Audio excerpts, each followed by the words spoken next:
네. 저희 국제학교 편 어떻게 보면 조금 마지막 편이 될 수도 있을 것 같은데 맞아요. 저희가 계속해서 중국 학교 또 국내에 있는 국제학교 이런저런 얘기를 하면서 또 가장 중요할 수 있을 것 같은 이 부분 영어에 대한 얘기를 좀 많이 하지 못했어요 이제까지. 맞아요. 그 영어를 어릴 때 이렇게 한국에서 좀 가르치고 뭐 국제학교를 보내든지 하잖아요. 이 영어 뭐 파닉스로도 공부하고 요즘 다들 아이들 보면 그런데 어떻게 아이들한테 영어 공부를 시키는 게 옳은 방법일까요? 지금 초등학교 저학년들 또 유치원들 영어 못하게 해서 한국에서는 영어가 굉장히 현실적이지 못해요.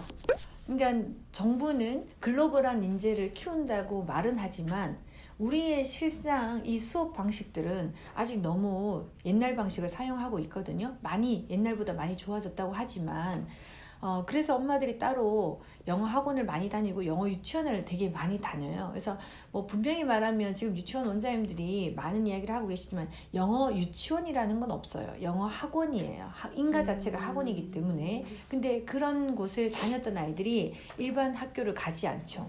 영어 유치원을 다녔던 아이들은 대부분 다 국제학교나 외국으로 가기 위해서 어릴 때부터 준비하는 아이들이기 때문에 일반 학교를 가지 않는데 영어에서 가장 포인트를 요즘 들어서 되게 많이 물으세요.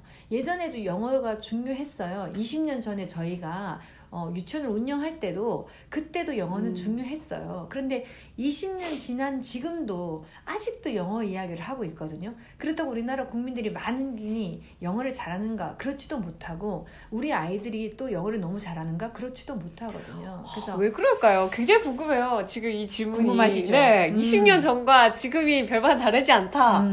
이거 문제 있는 거 아닌가요? 아실런지 모르지만 저는 프로그램 개발자예요. 그래서 제가 계몽사나 또 종로 M스쿨이나 이런 대기업에 가서 프로그램을 개발했고 현재도 저희 영재호는 제가 프로그램을 직접 개발을 해서 우리 아이들을 키우고 있는 거거든요.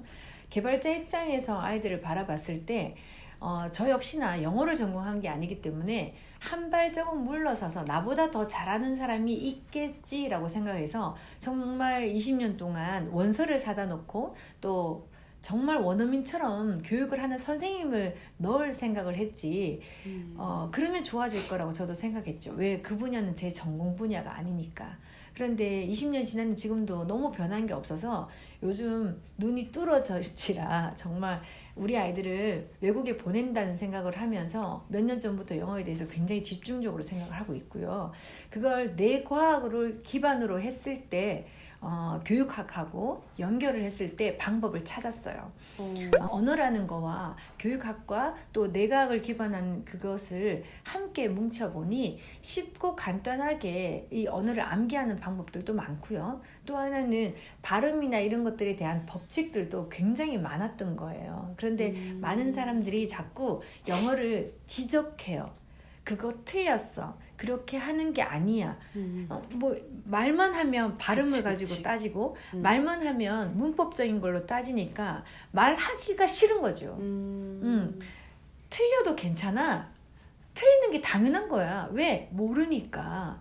모르는 걸 묻는 건 부끄러운 일이 아니야 라는 게 먼저 기반이 되어주는 그런 환경적인 분위기가 우리 아이들한테 되어줘야 될 거기 때문에 엄마가 영어를 하지 못한다고 입을 닫고 아빠가 영어를 잘하니까 아빠만 영어를 한다는 그 분위기 자체가 잘못됐어요.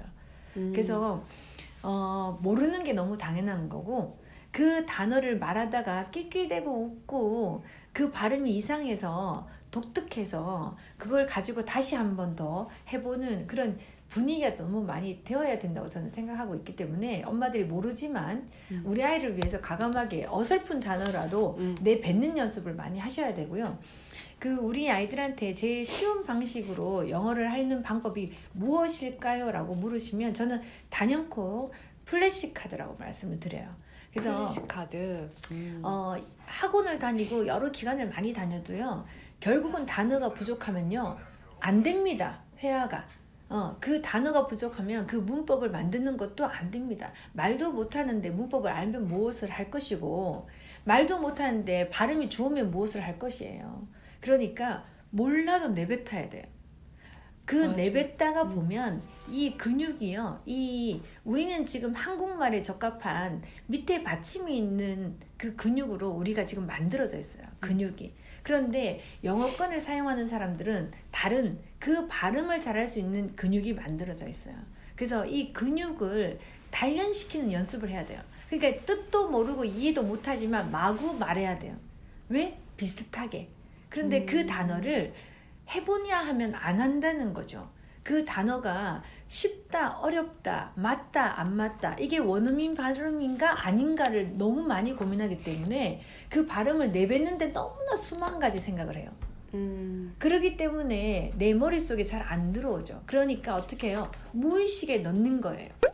이게 발음이 맞는지 안 맞는지 내가 생각할 수 있는 겨를이 없을 때 정말 그 사이에 그 틈이 없어야 돼요. 그래서 1초에 한 장씩 단어를 그냥 무의식적으로 내가 이게 맞다 안 맞다 그거야 아니야 라는 생각이 없을 정도로, 그래서 빠른 시간 빠른 템포로 그 아이한테 그걸 처음엔 들려줘야 됩니다. 들을 때는 눈을 뜨고 들으면 잘 안 들려요. 해보시면 알겠지만. 그래서 수면 안대 같은 걸 끼고 소리를 계속 들려줍니다. 처음엔.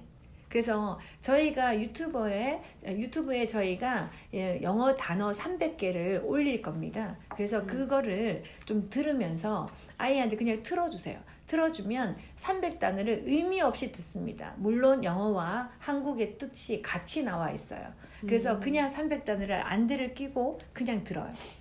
그 다음에 여기에 한국말이 빠진 영어가 나와요.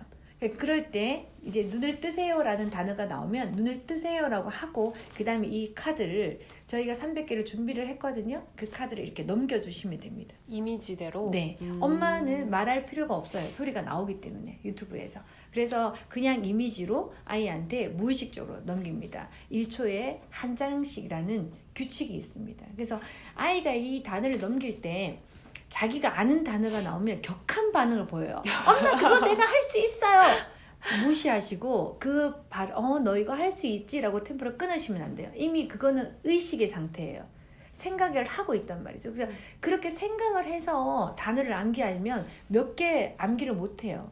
굉장히 많은 단어를 우리가 아이들이 알아야 되기 때문에 그 단어의 뜻을 하나하나 다 의미를 전달하면서 그렇게 하려면 너무 굉장히 오랜 시간이 걸리거든요. 그래서 지금 제가 포인트를 주는 게 육아 팁이잖아요.